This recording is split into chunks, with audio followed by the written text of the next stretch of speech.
โน้มฝนล่าสุดไทยตอนบนเตรียมรับฝน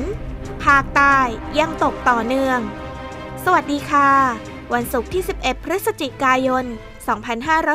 2565มาติดตามรายงานสภาพอากาศจากกรมอุตุนิยมวิทยาและเว็บไซต์ต่างประเทศกับหอกระจายข่าวชาวบ้านค่ะในช่วงนี้บริเวณภาคใต้ของเรายังคงมีฝนฟ้าคะนองอย่างต่อเนื่องจากอิทธิพลของร่องมรสุมประกอบกับอิทธิพลของลมมรสุมซึ่งพัดนำความชื้นเข้าเติมเต็มอย่างต่อเนื่องส่วนในบริเวณตอนบนของประเทศหลายท่านจะได้สัมผัสถึงสภาพอากาศที่ค่อนข้างร้อนอบอ้าวเพิ่มมากขึ้นเนื่องจากมวลอากาศเย็นกำลังอ่อนได้เริ่มอ่อนกำลังลงไปอีกโดยในช่วง 2-3 วันข้างหน้านี้บริเวณประเทศไทยตอนบนจะมีฝนฟ้าคะนองเกิดขึ้นโดยจะเกิดขึ้นเนื่องจากเหตุปัจจัยใดจะส่งผลกระทบต่อเนื่องไปจนถึงวันไหนไปติดตามรับชมรับฟังรายละเอียดพร้อมกันได้เลยค่ะขอขอบคุณทุกกำลังใจ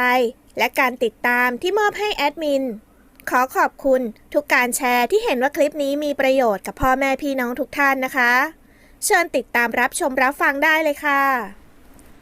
จากโมเดลสภาพอากาศของ ECMWF จะเห็นได้ว่ามวลอากาศเย็นที่ปกคลุมประเทศไทยตอนบนเริ่มมีกำลังอ่อนลงจึงส่งผลทำให้ประเทศไทยตอนบนยังคงมีอากาศเย็นกับมีหมอกในตอนเช้าและอุณหภูมิจะสูงขึ้น 1-3 องศาเซลเซียสในบริเวณภาคเหนือตอนล่างภาคตะวันออกเฉียงเหนือภาคกลางรวมทั้งกรุงเทพมหานครและปริมณฑลและภาคตะวันออกจึงขอให้พ่อแม่พี่น้องในบริเวณดังกล่าวดูแลรักษาสุขภาพเนื่องจากสภาพอากาศที่เปลี่ยนแปลงเอาไว้ด้วยส่วนในบริเวณภาคใต้จากโมเดลจะเห็นได้ว่าร่องมรสุมได้พาดผ่านบริเวณภาคใต้ตอนล่างเข้าสู่หย่อมความกดอากาศต่ำที่ปกคลุมบริเวณด้านตะวันออกของประเทศมาเลเซียประกอบกับมรสุมตะวันออกเฉียงเหนือยังคงพัดนำความชื้นเข้าปกคลุมอ่าวไทยภาคใต้และทะเลอันดามันลักษณะเช่นนี้จึงส่งผลทำให้บริเวณภาคใต้ตอนล่างมีฝนตกเพิ่มมากขึ้นและมีฝนตกหนักบางแห่งจึงขอให้พ่อแม่พี่น้องบริเวณดังกล่าวระวังอันตรายจากฝนตกหนักและฝนที่ตกสะสมซึ่งอาจทำให้เกิดน้ำท่วมฉับพลันและน้ำป่าไหลหลากจากอิทธิพลดังกล่าวทางกรมอุตุนิยมวิทยาจึงได้คาดหมายเอาไว้ว่าในวันนี้บริเวณภาคเหนือจะมีอากาศเย็นกับมีหมอกในตอนเช้าและอุณหภูมิจะสูงขึ้น 1-2 องศาเซลเซียสอุณหภูมิต่ำสุด 16-19 องศาเซลเซียสอุณหภูมิสูงสุด 31-35 องศาเซลเซียสบริเวณยอดดอยอากาศหนาวถึงหนาวจัดกับมีน้ำค้างแข็งบางแห่งอุณหภูมิต่ำสุด 5-14 องศาเซลเซียสภาคตะวันออกเฉียงเหนืออากาศเย็นกับมีหมอกในตอนเช้า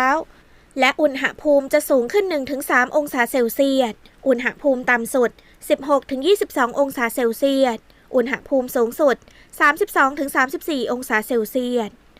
บริเวณยอดภูอากาศหนาวอุณหภูมิต่ำสุด 10-15 องศาเซลเซียสภาคกลางอากาศเย็นกับมีหมอกบางในตอนเช้าและอุณหภูมิจะสูงขึ้น 1-2 องศาเซลเซียสอุณหภูมิต่ำสุด 21-23 องศาเซลเซียสอุณหภูมิสูงสุด 32-35 องศาเซลเซียสภาคตะวันออกมีเมฆบางส่วนกับมีหมอกบางในตอนเช้าและอุณหภูมิจะสูงขึ้น 1-2 องศาเซลเซียสอุณหภูมิต่ำสุด 21-24 องศาเซลเซียสอุณหภูมิสูงสุด 33-35 องศาเซลเซียส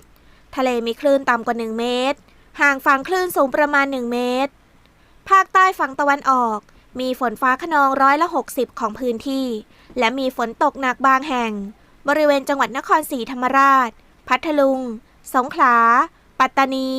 ยะลาและนราธิวาสอุณหภูมิต่ำสุด 23-25 องศาเซลเซียสอุณหภูมิสูงสุด 28-32 องศาเซลเซียสทะเลมีคลื่นสูง 1-2 เมตรบริเวณที่มีฝนฟ้าคะนองคลื่นสูงประมาณ 2 เมตรภาคใต้ฝั่งตะวันตกมีฝนฟ้าคะนอง40%ของพื้นที่และมีฝนตกหนักบางแห่งบริเวณจังหวัดกระบี่ตรังและสตูลอุณหภูมิต่ำสุด 22-25 องศาเซลเซียสอุณหภูมิสูงสุด 30-33 องศาเซลเซียสทะเลมีคลื่นสูงประมาณ 1 เมตรบริเวณที่มีฝนฟ้าคะนองคลื่นสูงมากกว่า 1 เมตรกรุงเทพมหานครและปริมณฑล มีเมฆบางส่วนกับมีหมอกบางในตอนเช้าและอุณหภูมิจะสูงขึ้น 1-2 องศาเซลเซียสอุณหภูมิต่ำสุด 23-25 องศาเซลเซียสอุณหภูมิสูงสุด 33-35 องศาเซลเซียสหลังจากนั้นมวลอากาศเย็นกำลังปานกลางที่ปกคลุมประเทศไทยตอนบนจะมีกำลังอ่อนลงต่อเนื่องไปจนถึงวันที่ 17 พฤศจิกายน 2565 ขณะที่ในช่วงวันที่ 13-17 พฤศจิกายน 2565 ลมตะวันออกและลมตะวันออกเฉียงใต้พัดปกคลุมภาคเหนือตอนล่างภาคตะวันออกเฉียงเหนือตอนล่างภาคกลาง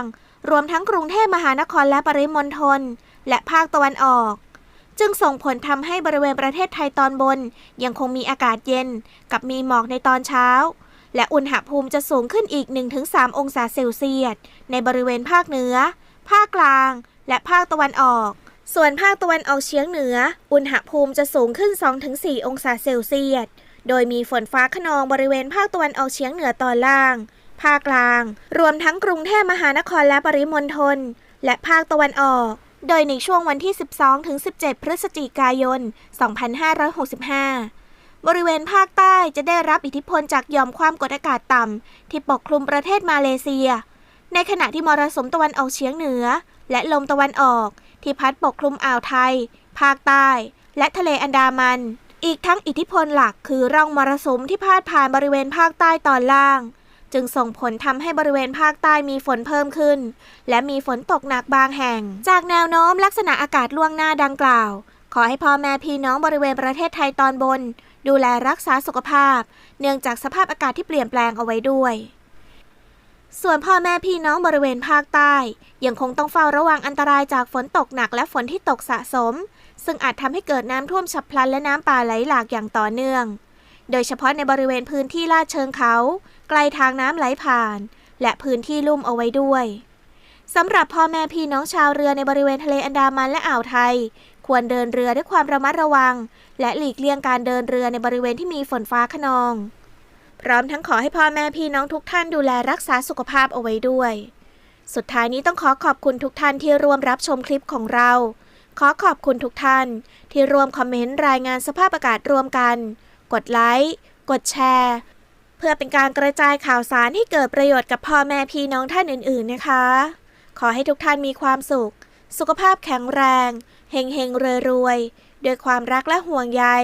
จากหอกระจายข่าวชาวบ้านค่ะสวัสดีค่ะ